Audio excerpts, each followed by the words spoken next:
মহেন্দ্র সিং ধোনি বয়স হয়েছে ৪২ বছর। এমন বয়সেও ক্রিকেট মাঠে খুব আনন্দময় অবস্থায় সময় কাটাচ্ছে ভারতের সাবেক এই অধিনায়ক। ২২ গজের পিছে আরো কত সময় থাকতে চান সেটি জানিয়ে দিয়েছেন মহেন্দ্র সিং ধোনি।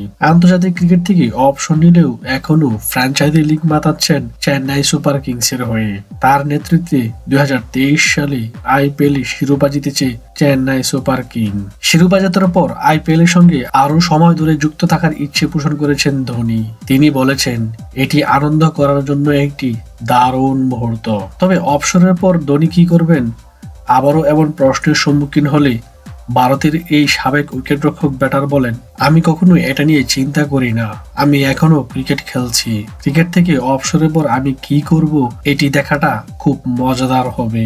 আমি নিশ্চিতভাবেই বলতে পারি, সেনাবাহিনীর সঙ্গে আমি দীর্ঘ সময় পার করতে চাই, কারণ শেষ কয়েক বছর ধরে আমি এটি করতে পারছি না।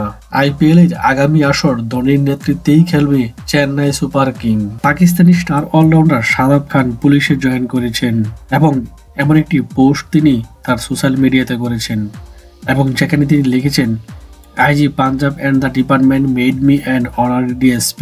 I am honored to be allowed to serve in different way. We talk about change. Let's be the change we want to see.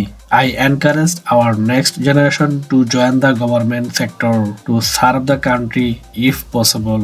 শুধু শাদাব খানই নয়, তার আগে হারিস রুফ, নাসিম শাহরাও পুলিশে জয়েন করেছেন।